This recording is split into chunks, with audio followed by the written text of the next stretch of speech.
मेरे प्यारे साथियों, आज हम पुनः गणित की शाखा में लेके चलते हैं और गणित में चैप्टर सांख्यिकी की तरफ चलते हैं।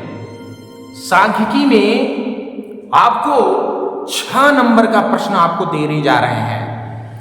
अगर आप इसको अपनी अभ्यास पुस्तिका पर लिख करके अभ्यास करते हैं तो पेपर में आपको 6 नंबर लाने में कोई नहीं रोक सकता। और प्रश्न है सांख्यिकी से माध्यिका माध्यिका नहीं, क्योंकि सांख्यिकी में माध्यिका, बहुलक और माध्य तीनों हैं। बल्कि प्रश्न हम आपको आज देने जा रहे हैं क्या माध्य की, समांतर माध्य की, वो भी ध्यान रखिए कल्पित माध्य विधि से। कौन सी विधि? कल्पित माध्य। तो आइए देखते हैं प्रश्न क्या है और इसको हम कल्पित माध्य से कैसे हल करते हैं। तो प्रश्न क्या है? निम्न सारणी का कल्पित माध्य विधि से समांतर माध्य ज्ञात कीजिए। है कि नहीं? आप देख सकते हैं ये सारणी है। इस सारणी के प्राप्तांक है 0 से 10, 10 से 20, 20 से 30, 30 से 40 और 40 से 50। इसके नीचे इसमें विद्यार्थियों की संख्या 3, 14, 6, 10, 5 के रूप में दे दी गई है। अब इसको ज्ञात क्या करना है? समांतर माध्य, वो भी कल्पित माध्य विधि से। हमने इससे पहले आपको एक वीडियो समांतर माध्य की दी है, लेकिन वह था प्रत्यक्ष विधि, सिंपल साधारण मेथड। आज थोड़ा उससे ऊपर लेके चलते हैं कल्पित माध्य में। तो सबसे पहले आप क्या करिए? हल डाल दीजिए। हल डालने के बाद ये जो प्राप्तांक और विद्यार्थी की संख्या है इसको लिख लीजिए लंबवत रूप में, ऐसे ऊपर नीचे लिखिए प्राप्तांक, और इसको एक सारणी के रूप में बना लीजिए। प्राप्तांक के बाद क्या है? विद्यार्थियों की संख्या, विद्यार्थियों की संख्या। ठीक है? अच्छा, इसको हम एक सारणी में बनाते हैं। देखिए इस तरह इसको सारणी आप बनाइए, सारे रखे।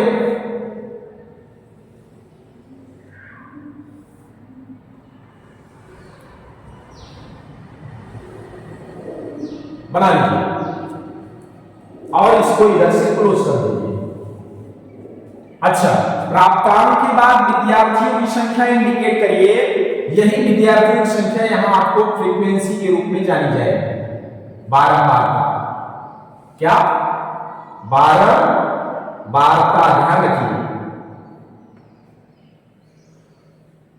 अब इसके बाद आप क्या करेंगे? पहले 6 इसको इन दोनों को लिख लेते हैं।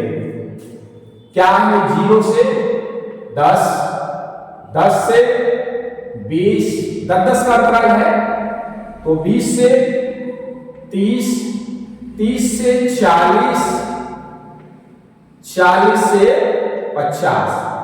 इतना है ना? हाँ ठीक है।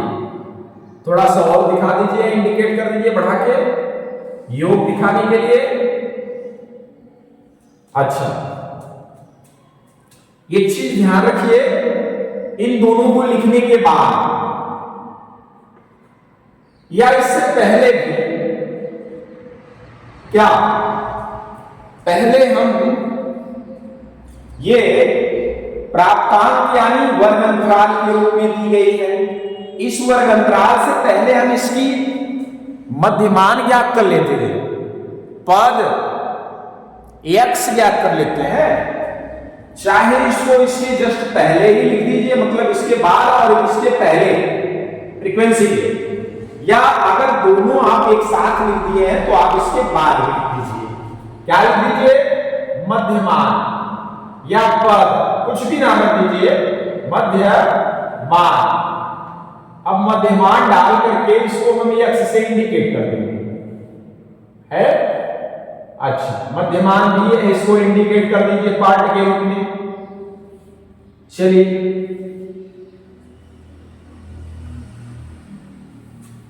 अब आगे हम बढ़ते हैं।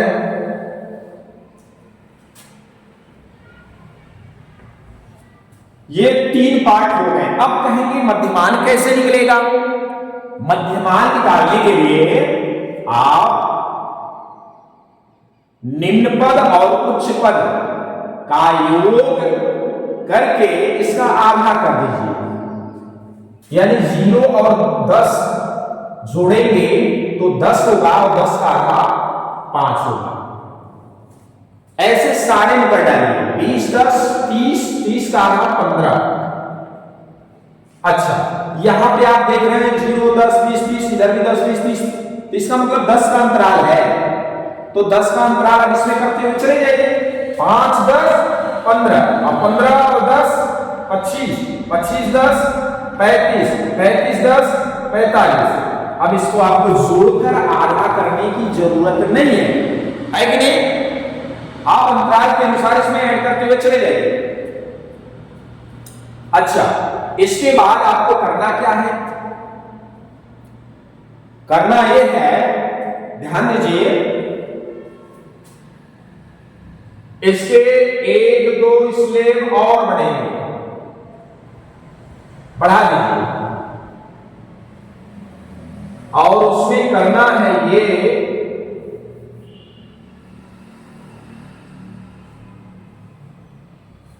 क्या आपको इसमें ज्ञात करना है? डी,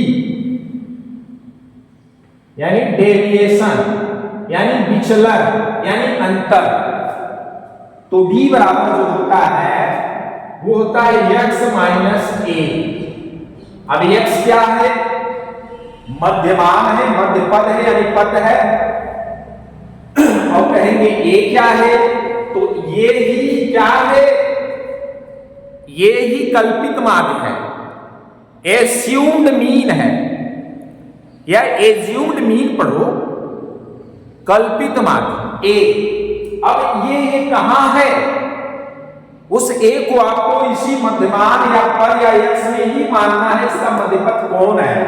तो आइए 1 2 3 4 5, 1 2 3 1 2 3, इसी को हम मान लेते हैं क्या? कल्पित मान, एज्यूम्ड मीन।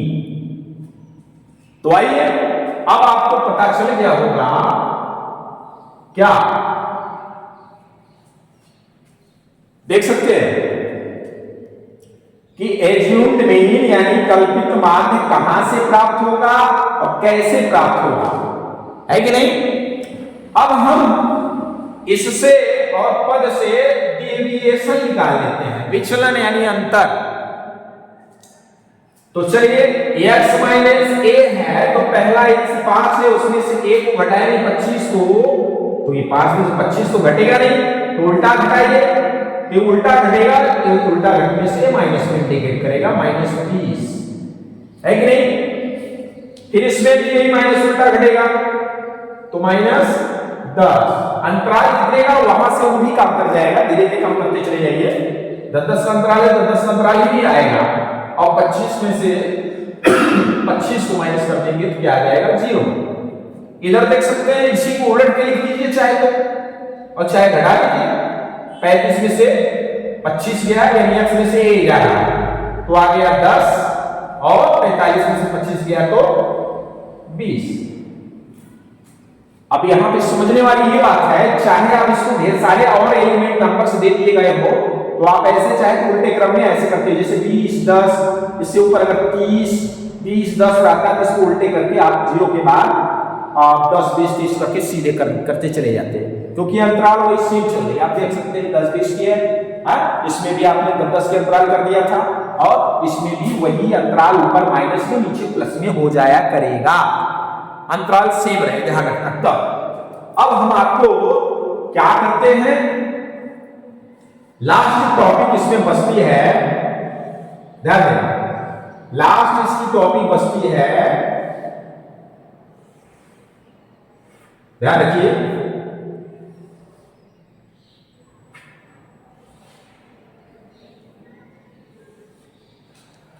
लास्ट में आपको हम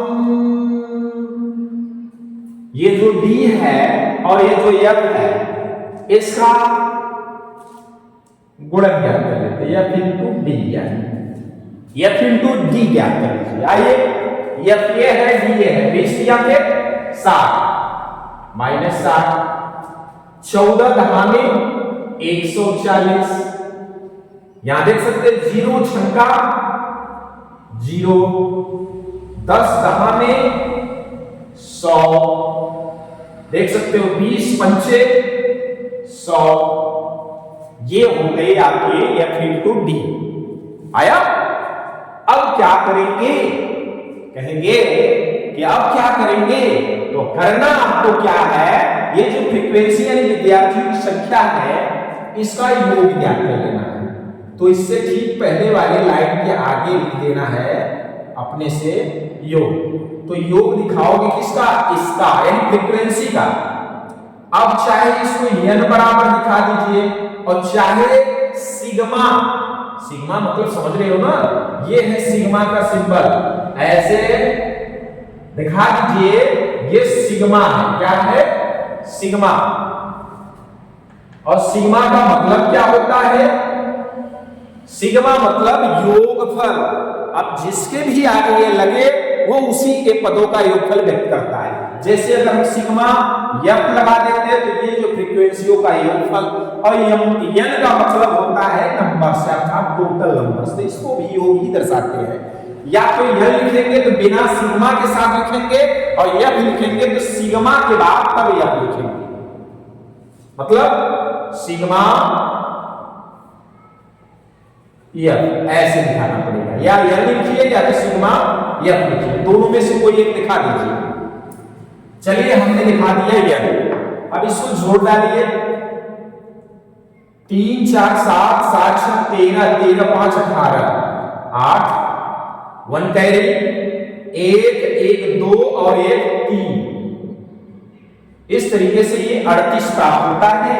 क्या, फ्रीक्वेंसी का योगफल, फ्रीक्वेंसियों का यानी बारकाओं का योग प्राप्त होता है। एक बार फिर से ट्राई कर लेते हैं, 5 और 6 11, 11 4 15 3 18 के 1 हासिल 1 और 1 2 और 1 3, सही है। आइए अब आगे क्या करते हैं, आगे F इंटू D, एक फ्रीक्वेंसी और एक लास्ट वाले का, चाहे F इंटू X रहे प्रत्यक्ष विधि में, चाहे F इंटू D रहे इस विधि में, कल्पित माध्य विधि में एक और विधि है पद विचलन के, कल्पित माध्य के बाद पद विचलन विधि, उसमें F इंटू U आएगा, उसका हमेशा F और इन सभी लास्ट वाले का योगफल करना है। तो ये हो गया F इंटू D, तो यहां सिग्मा लगाएंगे, सिग्मा F इंटू D बराबर है कि नहीं, यहां भी लगा सकते हो, ध्यान देना।